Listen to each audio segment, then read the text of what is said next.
तो ग्लोसाइटिस होता क्या है, अब एक बार ये समझ लेते हैं। Glossitis is the inflammation of the tongue, tongue की इन्फ्लामेशन हो रही है, characterized by pain, redness and swelling and loss of papillae, papillae वहाँ के लॉस हो जाते हैं, जीवा के अंदर छोटे छोटे पेपिले होते हैं, वो लॉस हो जाते हैं, खत्म हो जाते हैं। मैं डायग्राम दिखा देता हूँ आपको एक, देखिए जैसे कि इसकी टंग अब रेड हो रही है, रेड भी हो रही है, स्वेलन हो रही है, एकदम स्मूथ है, पेपिले भी नहीं दिखाई दे रहे हैं कहीं भी, छोटे छोटे पेपिले होते हैं वैसे दिखाई नहीं देंगे आपको।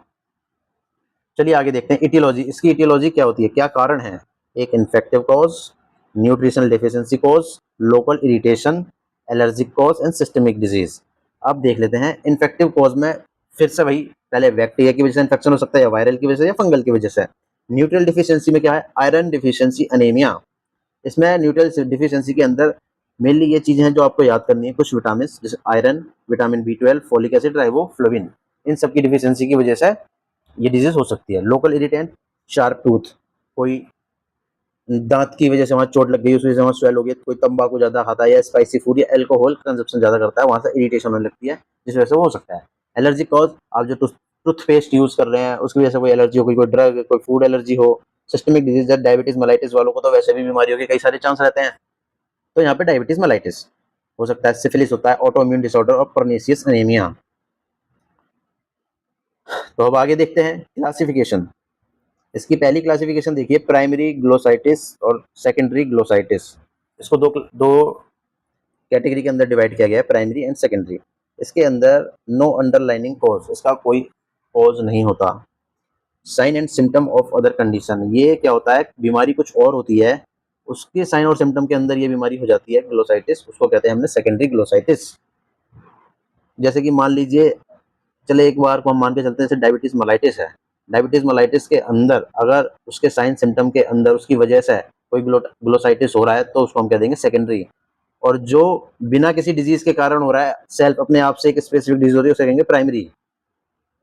अब देखते हैं सेकंड क्लासिफिकेशन इसकी, एक्यूट ग्लोसाइटिस, क्रोनिक। एक्यूट का मैंने पहले ही बताया था, सडन, जो तुरंत हुई होती है, हाल फिलहाल में हुई होती है, सडन इन्फ्लामेशन, किस वजह से, trauma, infection, allergy, burn, irritant chemicals. और क्रोनिक ग्लोसाइटिस के अंदर क्या है, लॉन्ग स्टैंडिंग इन्फ्लामेशन। इसके अंदर क्या है, न्यूट्रिशन डिफिशियंसी। न्यूट्रिशन डिफिशियंसी तो भैया लॉन्ग होती है ना, लंबे समय तक कुछ अगर तुम्हारी बॉडी में किसी चीज की कमी हो रही है। Chronic irritants, chemical disease, systemic disease. अब ग्लोसाइटिस के हम टाइप देख लेते हैं। ग्लोसाइटिस के टाइप देखिए, एट्रोपिक ग्लोसाइटिस। एट्रोपिक ग्लोसाइटिस के अंदर क्या है, टंग बिकम स्मूथ एंड शाइनी। अब आप इस डायग्राम में देखिए, बिल्कुल स्मूथ दिखाई दे रही है टंग, और थोड़ी सी चमक भी दिखाई दे रही है उसके अंदर, शाइनी। लॉस ऑफ पेपिले, कोई पेपिला नहीं दिखाई दे रहा है, एकदम स्मूथ है। रेड ग्लॉसी टंग, पूरी रेड हो रही है, ग्लॉसी हो रही है, चमक आ रही है उसके अंदर। बर्निंग सेंसेशन होगी इस टंग के अंदर। Pen during eating spicy food, अगर आपको इस जीव को देख के ही लग रहा होगा अगर ये कुछ तीखा खाएगा तो इसको पेन होना है। दूसरी देखिए, जियोग्राफिकल टंग। जियोग्राफिकल टंग के अंदर देखिए, टंग की ये कंडीशन हो जाती है, ये स्पॉट बन जाते हैं। जियोग्राफिकल इसलिए कहा गया, ये इस तरह के स्पॉट बन जाते हैं, जैसे कोई नक्शा होता है ना, वर्ल्ड का नक्शा होता है, उसके अंदर ये कंट्री है, ये अलग कंट्री है, ये अलग है, ये अलग है, इस तरह से इसके अंदर ये डिवीजन सा हो जाता है, इस तरह के स्ट्रक्चर बन जाते हैं, इसलिए इसे जियोग्राफिकल ग्लोसाइटिस कहा गया है, जियोग्राफिकल टंग कहा गया है। इसके अंदर क्या होता है, irregular red patches on tongue, white margin around the lesion. White margin है ना, ये देखिए, ये